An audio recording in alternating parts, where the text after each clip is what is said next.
saya langsung advokasi 3 orang, pimpinan 1 yang orang tuanya menjadi penandatanganan gugatan PTW. Siap memperjuangkan itu Bang Ikra? Oh iya.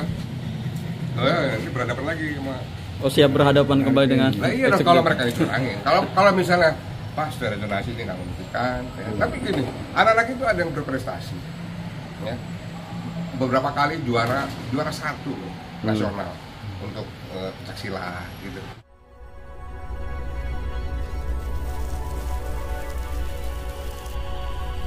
Sebagai Komisi D terkait PPDB, Bang Ikra, buat siswa-siswa miskin yang pengen sekolah di negeri, tapi pasti nggak akan tertampung, ya. Karena jumlah siswa miskin dengan jumlah sekolah itu nggak berbanding lurus, gitu ya.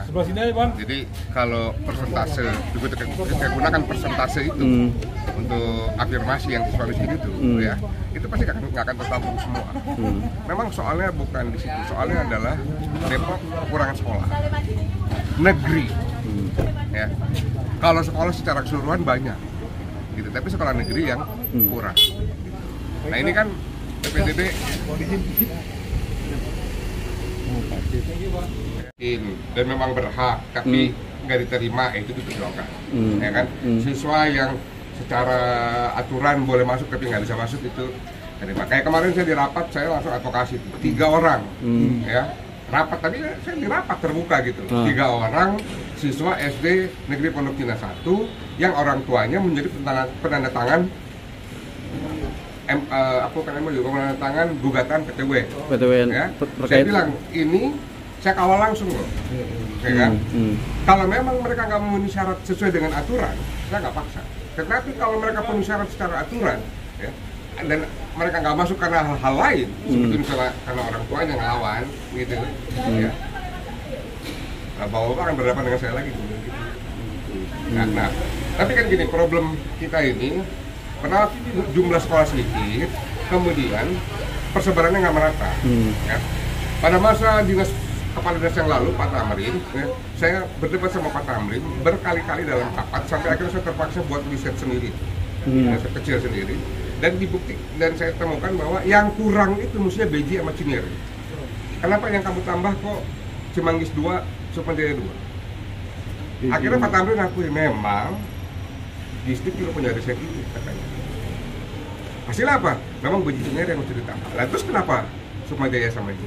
Karena arahan tim anggaran pemerintah daerah, penambahan sekolah, 7 sekolah, jangan melibatkan pembelian lahan. Jadi ada yang di bekas SD yang udah digabung dengan satu ini. Nah padahal kan untuk SMP syaratnya berbeda dengan SD, segi bangunan dan sebagainya. Terus ada yang pagi siang, gitu ya. Tumpuk-tumpuk. Nah baru tahun ini ada penambahan gitu. satu bangunan gitu ya. Nah jadi penambahan 7 itu sebetulnya ya maksa. Nah karena bukan cuma jumlah tapi rasio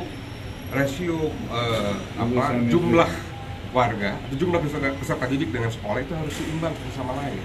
Karena ada sistem zonasi. Berarti bicara idealnya berapa kebutuhannya sih untuk secara kalau idealnya kan keseluruhan ya, bukan secara parsial. Kalau kita kan maunya sekarang ini 34. Idealnya menurut Pak Ikra? Ya kayak di Bekasi lah 60. Bekasi itu sudah 50 lebih. Berarti kan harus diajukan lagi di badan anggaran. Iya. Bekasi dengan 12 kelurahan, 12 kecamatan, 57 sekolah SMP itu.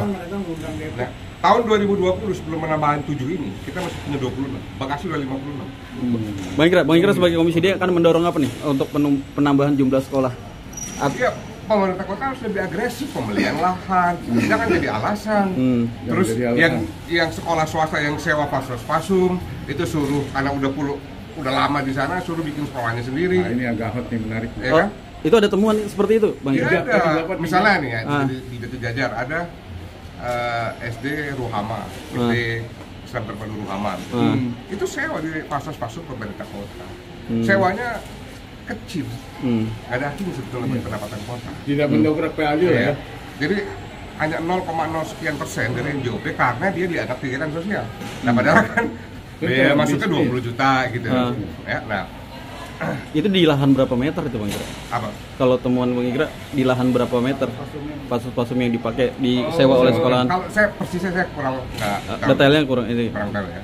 Nah, tapi SD Terpadu Ruhama, SD apa Yayasan Ruhama ini sekarang udah bisa bikin SMP dan SMA-nya sendiri. Udah mulai buka gitu. Berawal dari SD itu. Berarti kan duitnya banyak. Jadi kedepankan Gitu. Nah, ada semacam aplikasi loh bahasanya. iya, artinya gini. Ketika kita berkuasa, maka kita tunduk pada konstitusi. Konstitusi kita adalah menyatakan bahwa mencerdaskan kehidupan bangsa. Kemudian ada hak atas pendidikan, itu kan di konstitusi. Maka yang pertama-tama dan yang utama adalah sekolah negeri. Bukan berarti kita nggak support sekolah swasta, tapi bagi pemerintah yang pertama-tama dan utama yang dia bangun adalah sekolah negeri. Karena sekolah-sekolah itu yang dari mulai fondasi sampai gurunya itu dibiayai oleh uang yang diambil dari rakyat, kan? Makanya gratis deh sekolah itu. Nah, sekolah swasta lain lagi nanti ininya. Nah di kita nih enggak, gitu ya. Bukan hanya itu, ya, nggak dibangun sekolah-sekolah negeri dengan agresif, tapi lebih banyak sekolah-sekolah swasta. Bayangkan misalnya SMP itu cuma 26 tahun 2020, SMP itu udah 25 loh, ya kan? Kenapa saya sering ngomongin SMP Standar Terpadu? Ya karena itu kan sekolah-sekolah yang dikelola oleh kader-kader yang dekat dengan PKS. Ya sekarang pemilik Yayasan Ruhama itu sekarang nyalek jadi calegnya PKS. Oh gitu Bang Ikra? Ya ditambah. Nah, saya nggak silakan setiap kelompok mau bikin sekolah, silakan. Ya. Tetapi ketika kita berkuasa, ingat pemenuhan hak atas itu yang pertama-tama dan yang utama adalah sekolah-sekolah negeri. Nah itu yang menurut saya absen gitu selama beberapa tahun ini. Begitu mereka mau tambah 7, juga setengah hati gitu loh. 7-nya itu kan tidak pembelian lahan, padahal pembelian lahan itu jadi aspek yang penting karena untuk memeratakan, bukan cuma jumlah. Makanya BJ dan Cinere yang sebenarnya kurang harus ditambah, nggak ditambah.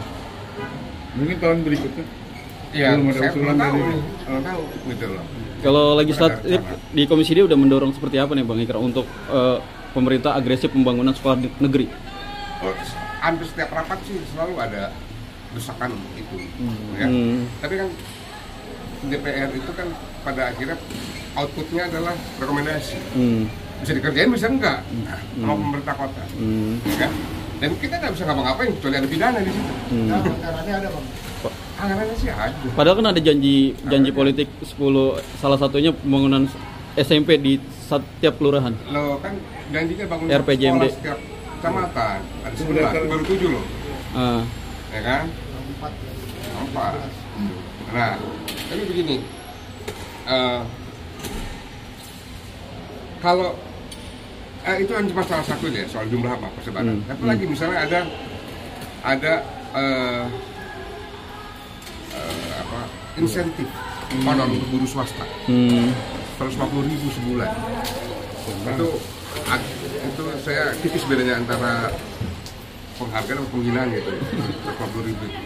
Karena Surabaya 1 juta loh untuk insentif untuk guru swasta. Kenapa mereka bisa begitu? Karena Surabaya batasin hanya sekolah-sekolah yang SPP-nya paling top maksimum 300.000. Kasih gurunya insentif 1 juta. Kalau di sini nggak, semua sekolah mahal pun bisa dikasih 150.000. Gitu loh. Dan nggak, saya berdebat soal ini udah 2 kali. Gitu. Katanya perwalnya kalau mereka menerima warga miskin berapa banyak nggak dibatasi loh. Nggak ditentukan. Harus ditentukan dong minimum berapa. Kalau kamu misalnya setiap penerimaan, setiap angkatan menerima ada 10% warga miskin yang tercantum dalam DTKS, lu boleh deh lu kasih. Artinya warga miskin kita punya kesempatan untuk sekolah di Al-Azhar, dan sekolah di Cakrabuana gitu yang manusia kan.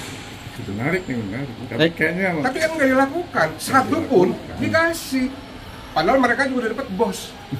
Baik, ini dong terkait tadi sekolah orang tua SD Pondok Cina yang Bang Ikra perjuangkan tiga orang untuk masuk SMP negeri. Itu ceritanya seperti apa Bang Ikra? Ya, saya ikut menandatangani. Saya cuma sampaikan karena mereka yang 3 orang ini adalah 3 orang yang melakukan tuntutan PTW. Itu ya kan, sebagai pihak melakukan gugatan ke PTW. Ya. Nah, ini kan antara warga berperkara dengan pemerintahnya. Dibolehkan di dalam konstitusi kita, dalam perundang-undangan kita. Ya, itu hak warga. Oke. Nah, boleh selesaikan. Tapi anak ini punya hak atas pendidikan yang nggak boleh diabaikan oleh pemerintah kota. Gitu. Bang Ikra siap memperjuangkan itu, Bang Ikra? Oh iya. Oh ya, nanti berhadapan lagi sama. Oh, siap berhadapan kembali dengan. Nah iya dong, kalau mereka dicurangin. Kalau misalnya pas dari donasi ini nggak membuktikan. Ya. Tapi gini, anak-anak itu ada yang berprestasi. Ya. Beberapa kali juara 1 nasional untuk pencaksilat gitu. Ya, setiap Pondok Cina itu prestasinya banyak. Tapi Pondok Cina tetap berlanjut tuh Bang, mungkin. Kayaknya nggak tahu.